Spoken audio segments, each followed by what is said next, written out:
Good afternoon. My name's Nick Johnson. I am the team lead of Ethereum name service.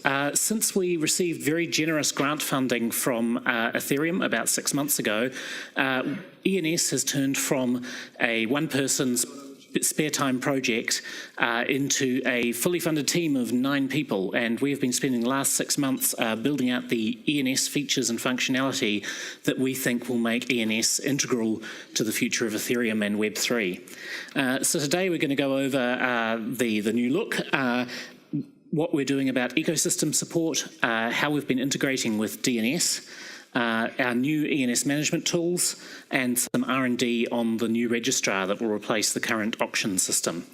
So first of all, as you've probably noticed already, we have a new look, a shiny new logo and so forth. This represents the fact that ENS sort of takes the sharp edges off Ethereum, and we've been rolling this out across all of our applications. So one of the main efforts that we've been engaging in the last 6 months is integrating with existing DNS services. ENS, when it was launched, had only the .eth top-level domain, and .eth is exclusive to Ethereum and to ENS. It works only to resolve services inside ENS and so on. But we consider it to be a part of the global root, the sort of shared namespace that all DNS names exist in. And we're conscious that we want to be a good player, that we want to integrate well with them, we don't want to pollute the namespace, and we also want to integrate with existing systems wherever possible. So although ENS initially launched with .eth, we're pleased to say that we've already launched 2 new top-level domains inside ENS, .xyz and .lux, and these both correspond to those same top-level domains in the DNS system. So let's have a quick look at how we've achieved this integration. First of all, for .xyz, what we're doing is we're using DNSSEC.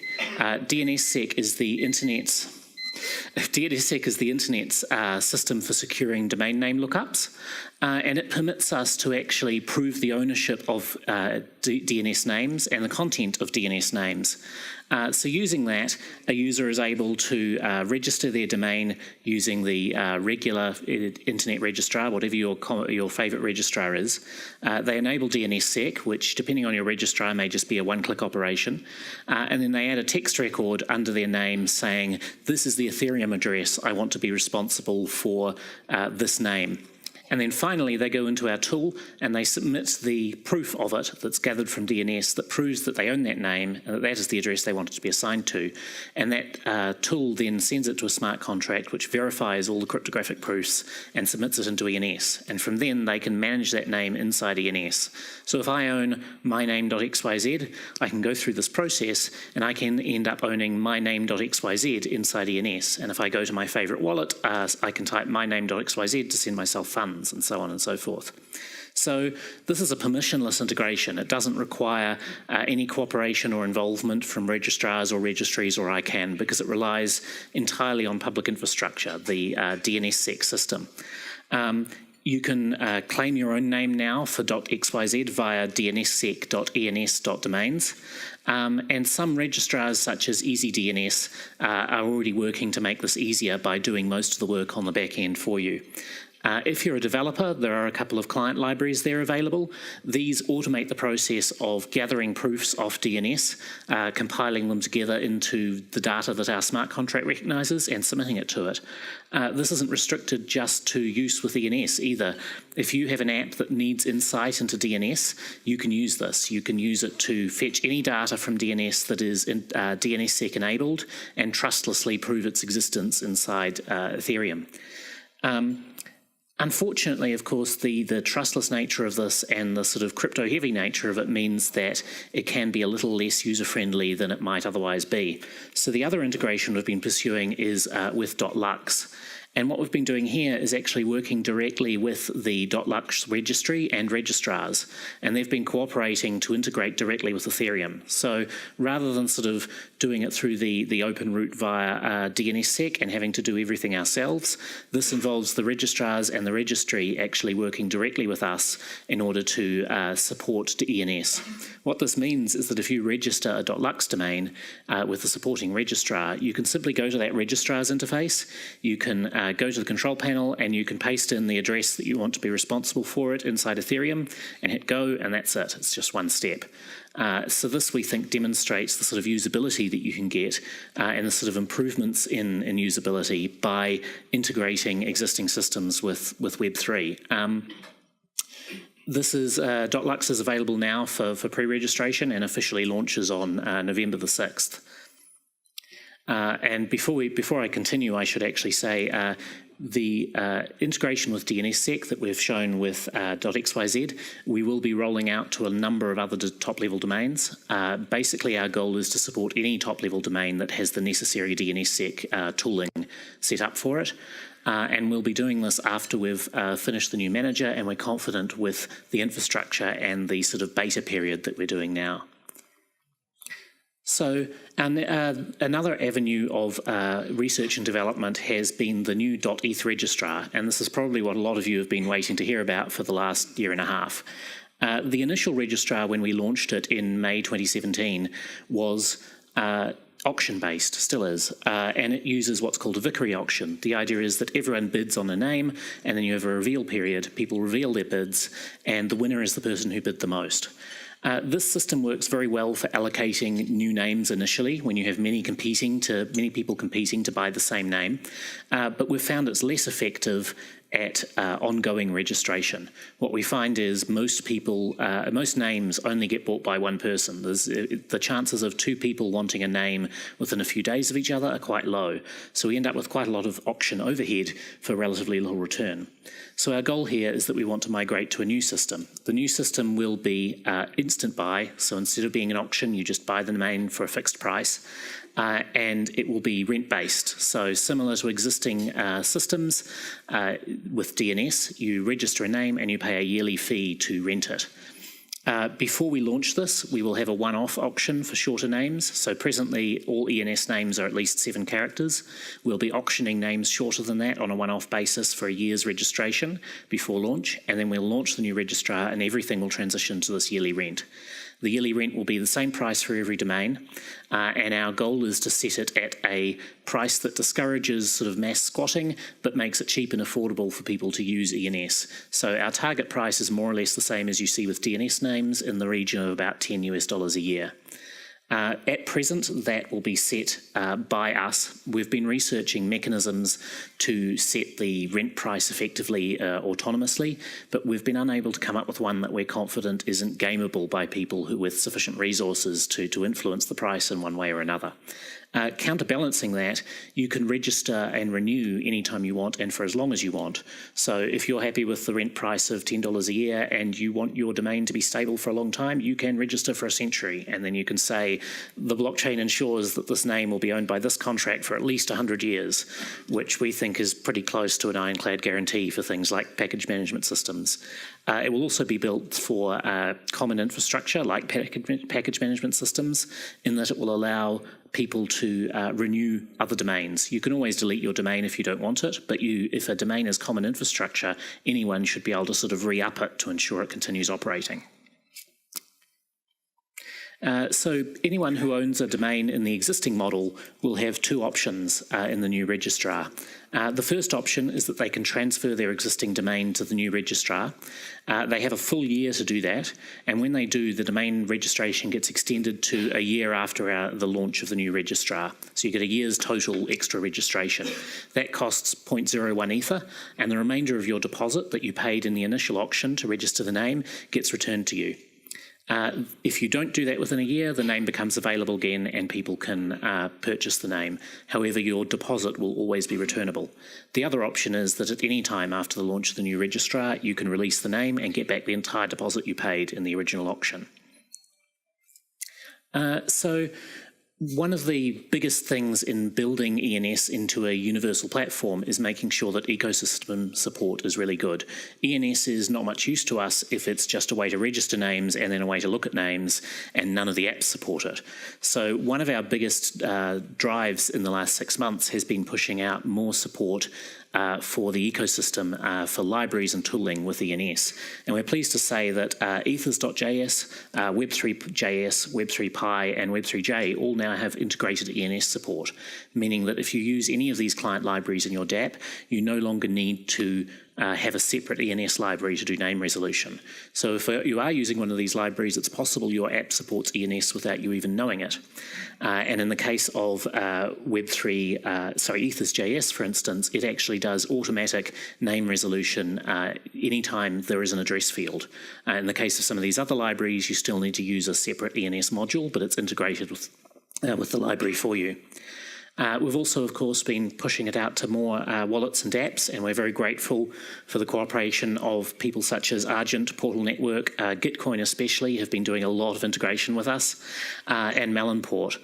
And this is going to be one of our main efforts going forward, is more developer relations, more reaching out to folks like you to make sure that integrating ENS is the obvious choice.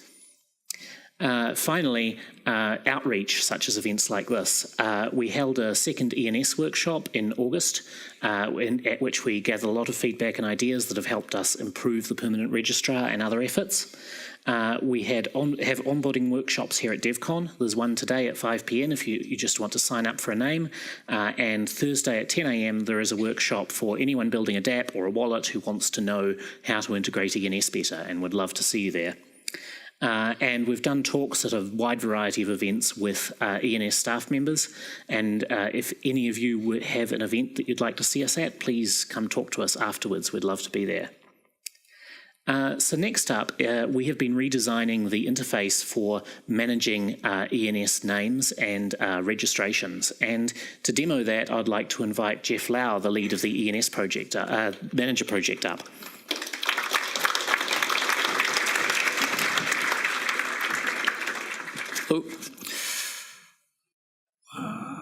Hi everyone, I'm Jeff Lau and I'm the lead developer of the ENS dApp.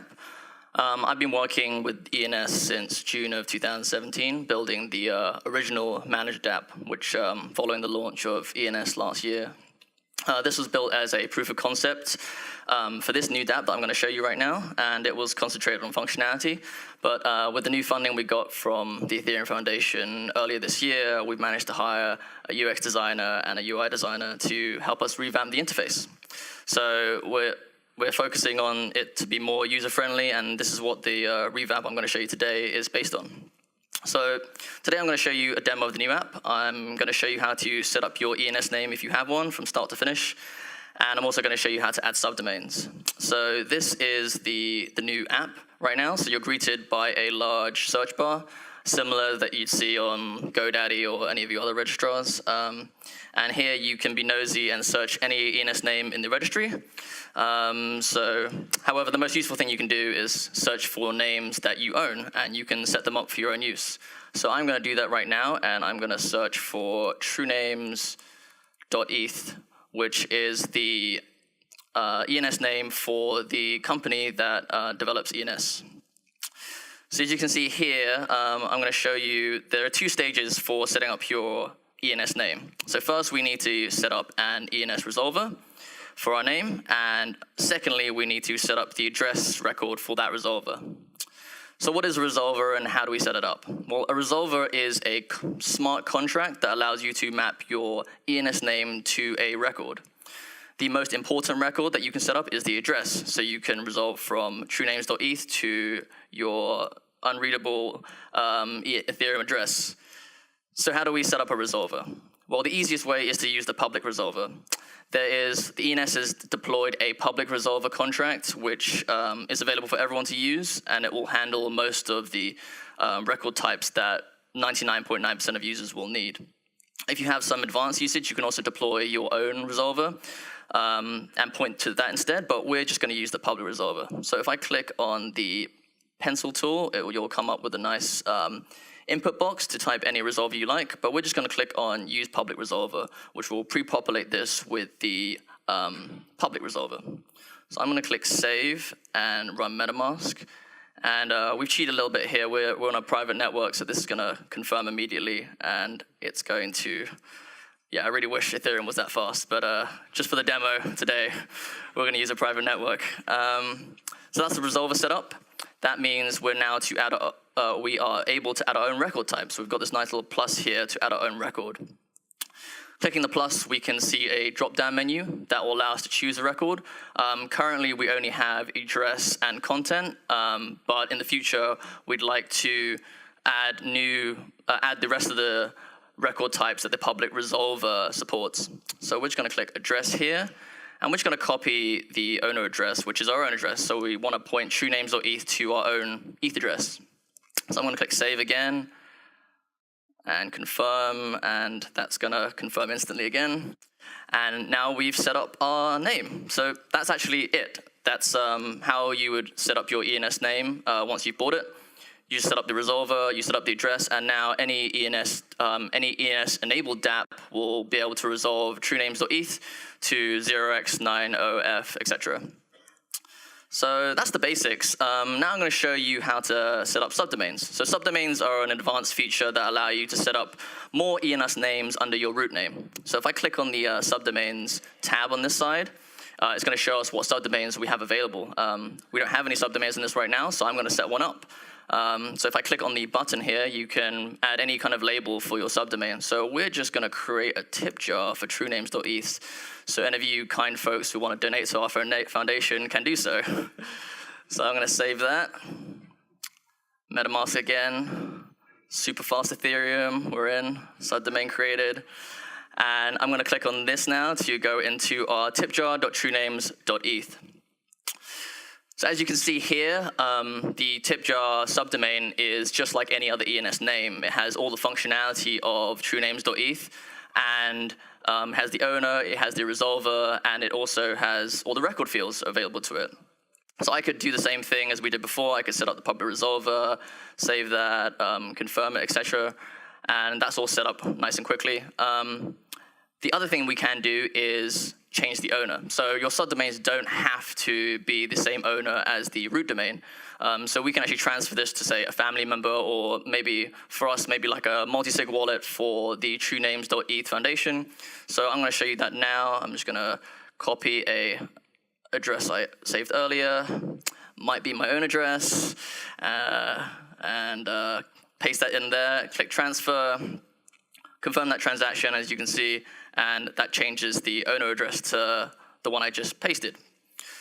So that's pretty much it for the basics of the ENS manager.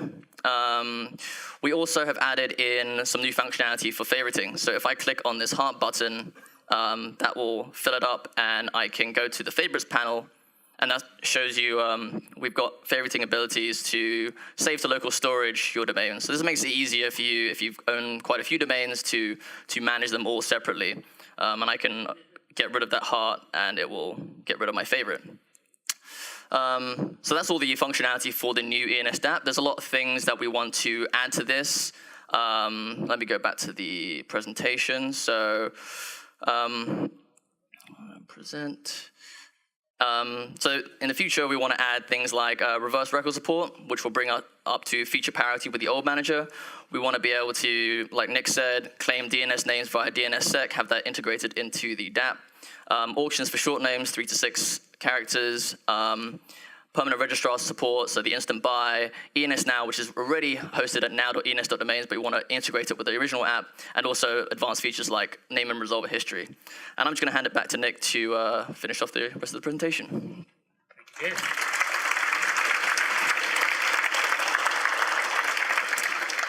So finally, to wrap up, what's next for ENS?